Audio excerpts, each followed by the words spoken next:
Powers ఇచ్చింది. ముఖ్యమంత్రి గారు అంత స్ట్రాంగ్గా మాకు ఏది ఆర్డినెన్స్ ద్వారా ఇవ్వటము, వేరే ఇతర ద్వారా ఇవ్వటం అనేది కూడా దీని నుంచే వచ్చింది. సో ఎన్నిటికీ అయింది, ఇనఫ్ ఇస్ ఇనఫ్, ఇక ఆపుదాం దీన్ని అనే దానికే ఈ system. Hydraa is directly reporting to CM. దీనివల్ల కొద్దిమంది మంత్రులు కూడా అన్కంఫర్టబుల్గా ఫీల్ అయినట్టున్నారు.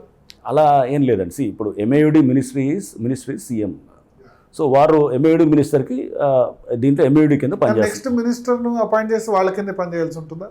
న్యాచురల్ మినిస్ట్రీలో ఉంటుంది కదా, ఇది ఒక ఎంఏడి మినిస్టర్ కింద డెవలప్మెంట్ మినిస్టర్ ఎవరుంటే వాళ్ళ కింద న్యాచురల్ అంతే ఉంటుంది. సో మినిస్టర్ బట్టి ఉంటుంది. సో ఇప్పుడు సీఎం గారే వారే మినిస్టర్గా ఉన్నారు, ఎంఏడి మినిస్టర్. న్యాచురల్గా ఎంఏడి మినిస్ట్రీ కింద. కొద్దిమంది మినిస్టర్స్ కామెంట్ చేశారు, హైడ్రా చీఫ్ అత్యుత్సాహం వల్ల మాకు కొంత ఇబ్బందికరమైన పరిస్థితి వచ్చింది. దాని మీద నేను I don't want to comment అండి దాని మీద. ఎందుకంటే సీఎం గారు కూడా మనకు చాలా పలు సందర్భాల్లో చెప్పారు, ఓపెన్గా మీటింగ్స్లో కూడా చెప్పారు, హైడ్రాకి భయపడాల్సిన వాళ్ళు ల్యాండ్ గ్రాబర్స్ తప్ప వేరే వాళ్ళు భయపడాల్సిన అవసరం లేదన్నారు.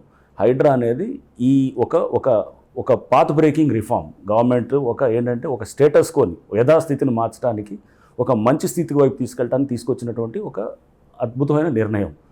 ఈ నిర్ణయం స్టార్టింగ్లో కొన్ని చిన్న చిన్న హికప్స్ ఉంటాయి. ఇవన్నీ గ్రాడ్యువల్గా ల్యాండ్ గ్రాబర్స్ భయపడాలన్నారు. పెద్దవాళ్ళకంటే పేదలవే ఎక్కువ కూల్చినట్టు కనబడుతుంది. లేదు, మీరు అన్నీ జరిగాయి దీంట్లో. పేదవాళ్ళు అంటే కనుక మీరు మిడిల్ క్లాసు వాళ్ళకి దాని వెనకాల ఉన్న వాళ్ళు మీరు తీసుకోవట్లేదు. వెనకాల ఉన్న వాళ్ళు ఎవరనేది రేపు హైడ్రా పోలీస్ స్టేషన్లో వస్తాయి. మేము ఆల్రెడీ అక్కడ కంప్లైంట్స్ కూడా ఇచ్చాం పోలీసులు. వీళ్ళు వచ్చినప్పుడు కూడా అమీన్పూర్లో వాళ్ళ దగ్గరకు వచ్చిన చెప్తాను, మీరు వాళ్ళ మీద ఎందుకు కంప్లైంట్ చేయట్లేదు అడుగుతాను నేను. మీరు అక్కడ ఇవ్వాలి కదా, మేము ఇచ్చాము కంప్లైంట్ పలానా, దాని వెనకాల ఉన్నవాడు వీళ్ళు, వాళ్ళ మీద ఇవ్వండి. వాళ్ళ మీద ఇచ్చి వాళ్ళు అసలు మీడియాలో బాధితులు వీళ్ళు వస్తున్న వాళ్ళంతా అసలు బాధితులు వాళ్ళు కాదు. దాని వెనకాల మీరు ఎవరి దగ్గర కొన్నారో అడగండి, ఎవరు ఇచ్చారో అడగండి, ఎవరు కొన్నారు వాళ్ళు. ఇప్పుడు మేము ఎండ్ యూజర్ మిడిల్ క్లాస్ అవుతున్నాడు కదా, ఎండ్ యూజర్ మిడిల్ క్లాస్. అందుకని ఇప్పుడు వెకేషన్ నోటీస్ ఇవన్నీ కొత్త మాడిఫై చేసుకున్నది. వెకేషన్ నోటీస్ ఇవ్వాలి, బట్ అలానే కూల్చడం ఆపడం అని అనేది ముందే చెప్తున్నాం. ఇప్పుడు మీరు జాగ్రత్త, అది ఎఫ్టీఎల్లో తీసుకోకూడదు. వెకేషన్ నోటీస్ పేదవాళ్ళకి ఇస్తాం, గొప్పవాడికి ఎవరికి వెకేషన్ నోటీస్ ఇవ్వం, డైరెక్ట్గా వీల్ గో ఫర్ డిమాలిషన్.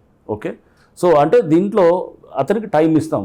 నువ్వు చెరువులో కట్టకూడదు అనేది ఇస్ క్లియర్.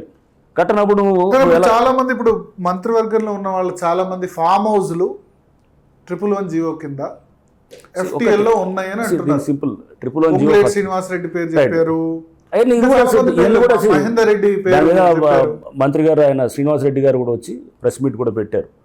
మాది గనక నాది ఎఫ్టీఎల్లో వస్తే గనక నేనే ఇచ్చేస్తాను, నేనే తీసేస్తాను, బఫర్ జోన్లో వచ్చినా ఇచ్చేస్తా అన్నారు. ఫస్ట్ ఆఫ్ ఆల్ హిమాయత్ సాగర్ది డ్రింకింగ్ వాటర్ సోర్స్కి ఇంకెంతవరకు ఎఫ్టీఎల్ డ్రా చేయలేదండి. గండిపేటకి ఎఫ్టీఎల్ చేశారు, ప్రిలిమినరీ నోటిఫికేషన్ అయింది, అందుకోసం అక్కడ డిమాలిష్ చేశాం. హిమాయత్ సాగర్కి మేము ఇప్పుడు హిమాయత్ సాగర్తో పాటు చాలా చెరువులు కూడా మేము ఇప్పుడు ప్రిన్సిపల్స్ వర్కౌట్ చేస్తున్నాం.